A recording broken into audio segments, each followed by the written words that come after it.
Part 5. And yes, I know I have a red spot on my nose, but I can't really help that now, can I?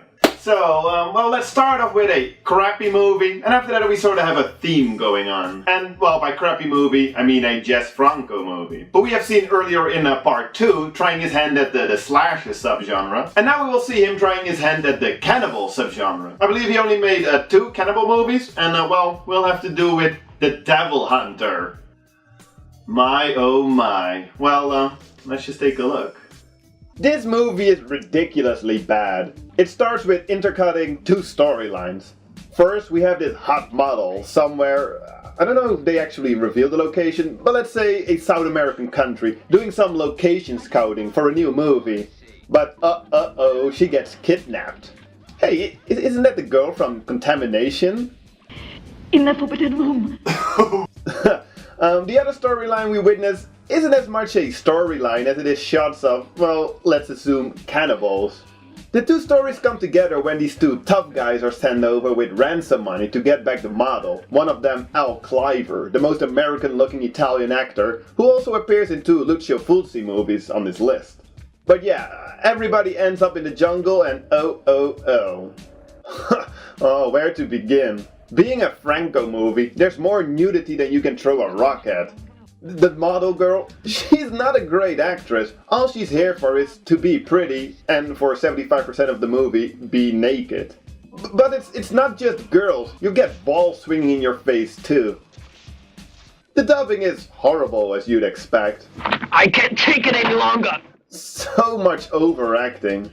I hate the jungle! And this humidity. Calm down, it's all and over these now. shadows. All of that, and then when they see the first cannibal victim, they react so calmly. Could have been cannibals? I guess so. Oh, and dubbing-wise, it seems like at one point they just forgot to dub a few sentences. No, son huellas de varios pies descalzos. Really? Otherwise I have no idea why they aren't speaking English like they do in the rest of the movie. Oh man, this movie is bad. The acting, the writing, the sound effects. Oh, and of course, the devil monster. Or I don't know, what is the title actually referring to? Anyway, this guy. He is like the leader of the cannibals, maybe because he has 2 cut-in-half ping-pong balls for his eyes and looks so much like this totem pole. And you better get used to this totem pole, because you're gonna see it a lot. It's really quite silly and boring. And I might not be that great of a critic because that's often my critique, but then again, that's also often the problem with these movies. This guy probably best sums up what I think about this movie. Damn shit! Yeah. After this one, only one more Jess Franco movie, Women Behind Bars. And well, with a title like that can only be awesome. But that's for later. You know, I'm still sort of getting used to his work, but I do think that by now I more or less get the idea. Okay, so before we go on, remember the fake trailers that came paired with the double feature release of Grindhouse by Quentin Tarantino and Robert Rodriguez? One of them was Don't by Edgar Wright. And although the trailer was a spoof or parody more on the fact that a lot of European movies were released in the United States and renamed with an obvious, unrelated exploitation title, rather than the fact that there were so many movie titles beginning with the word don't, it's still a rather nice bridge to the next 4 movies. Because they all start with the word don't. Really, in the 70s and early 80s, there wasn't a lot you were allowed to do. For example, you couldn't go into the house. Yeah, don't go in the house. Well, let's just take a look and find out why. This is quite an interesting little movie. It came out around the heydays of the slasher genre, but it was mostly critically panned after its release because it was such a downer compared to many of the more fun slasher flicks. Meet, what's his name? Donnie, a classic Norman Bates type of guy with an obsessive relationship with his abusive mother, even after her death.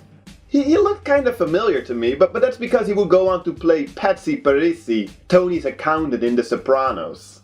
So yeah, Donnie has a thing with fire and burning since his mom used to burn his arms whenever he was a bad kid. So naturally, after she dies, he wants to burn beautiful young women alive. And really, the first time he brings a girl to the eponymous house, as a viewer you're like, is he really gonna do this? Are we gonna see this? And then, boom! Holy shit, this is pretty gruesome stuff. He has quite some luck with picking up girls though, although at one point he does push his luck and as a result he comes up rather creepy. Even though the movie loses a bit of steam after the first half, it's really not bad, and at part it even manages to be quite creepy. The acting isn't great, a little forced, but it doesn't really matter. Well, the kid in the flashbacks though. No, Mother, please don't. I promise I'll be good. I do like his only friend / colleague. Hey, Donnie! This is a surprise. What are you up to, man? Also, the look of the movie is well, quite above average compared to many other video nasties. Well, besides the obvious fake driving scenes. But still, I mean, the cinematographer, he went on to shoot some big movies, you know, like the Bourne trilogy. The director, however, not so much. From what I understand, the experience of making this downer and the controversy and the negative response after the release made him leave the business quite fast. But hey, he did leave this as his legacy. So yeah, pretty cool.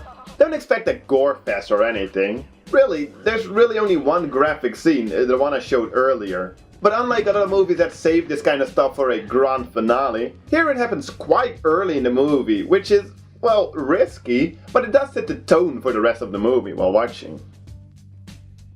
Yeah, well, now if just anybody told those poor girls to not go in the house, or to not go in the woods. Yeah, don't go in the woods. Sometimes it's also known as don't go in the woods alone. So in that case it would mean that it would be okay to go with a group. But then again, that didn't really work out for the group that went into the woods in the movie. So just don't go in the woods. Or just don't watch this movie. Well, let's see. I did a whole 10-minute review on this movie almost exactly 6 years ago. The movie has this little theme song that I made into a hip-hop beat so I could make a rap about it. Look at that. What was I thinking? But then again, I do still like the minimalistic beat I made, so, you know, maybe I can give it another try. This movie fucking sucks and that is no secret. Yeah, everything that happens is just so stupid. Even for a slasher where the standards aren't high, you can't the people die just for no reason. So what happens? Well, people going camping. It's such a lazy setup, even for a slasher. Oh, and there we have it, the maniacal madman, who really isn't scary in the way that he is acting. But, to be fair, it is good for some laughs. Yep, so bad is good, that is true for this mess we got. Bad acting, bad effects, bad narrative, bad music, bad this, bad everything. But you're here to experience this train wreck, so get a beer, grab a beer and just lay back. That's what I did, now you'll get through it easily. I just miss my money that I spent on the DVD. Yeah, that's about it. Check out my old review. It's not great, but it'll give you some more insight into the whole movie, you know, if you like. So yeah, that was just my little hip-hop take on this movie. Let's continue. Well, if we can't go into the woods, we could always go into the park, right? Wrong. Don't go near the park. Well, technically it doesn't say anything about going into the park. But then again, hey, let's just play it safe. And while we're at it, let's take a look at this movie. Oh wow, this movie is a mess. A fun mess, but definitely a mess. For a crappy, low-budget, vampire-ish schlock movie, it sure as hell has a confusing storyline. It starts out with this disclaimer saying that it's based on actual occurrences, which I highly doubt is true. This movie's all over the place. 12,000 years ago, 16 years ago, present day. But let's start with the beginning. Doesn't really matter anyway. But yeah, these two cavemen, brother and sister, are damned with eternal life. And in order to live forever, they need to sacrifice a virgin in exactly 12,000 years. Or they'll stay cursed with eternal life. You know, but then they'll need to eat the insides of humans to remain young. Or something like that. I could barely understand what this poorly made up woman was rambling on about. So, 11,984 years later, the brother decides to do it the right way. Instead of finding a virgin when he needs to, he picks up this girl in one of the weirdest romantic plots I've ever seen unfold, just to get her pregnant so that he'll have a virgin girl in 16 years. He obviously doesn't care for the mother, who is played by Linnea Quigley in one of her earliest roles. She would go on to become a very popular scream queen in the 80s. Oh man, there is so much to say about this movie. The girl, Bondi, typical teenager, getting in creepy vans with way too old pervy guys. And then this happens, of course, and keep in mind, she's supposed to be 16. But through the power of her father's, what is this, an amulet? She makes the car crash. Boom! Whoa! For reasons not explained at all, Bondi is safe, she's just chilling over here. But as she later states, she didn't like the whole experience. Keep it in your pants, will you? I'm sick of people trying to molest me. Yeah, now she's at this house occupied by the sister from the beginning of the movie, who was already sort of written out of the story but makes a comeback. And this little boy. What's going on here? I'm sorry. I didn't know you were alive. Oh boy, there is just so much wrong with that line. The whole movie is just laugh out loud ridiculously bad. The effects are really poor, the overacting, the ridiculous dialogue. How about a sister? Is that a question or an offer? The editing is all over the place. The music never fits, and then near the end, after we witness some of the laziest special effects, it all somehow turns into a kind of zombie movie. But really, these effects. I could go on and on about this one, but really, you'll have to see it for yourself to fully witness how awfully bad it is. But I enjoyed it. I really have respect for the filmmaker. He was like 19 years old when he made this movie. And now 35 years later, people are still enjoying it. For all the wrong reasons perhaps, but still. Great job.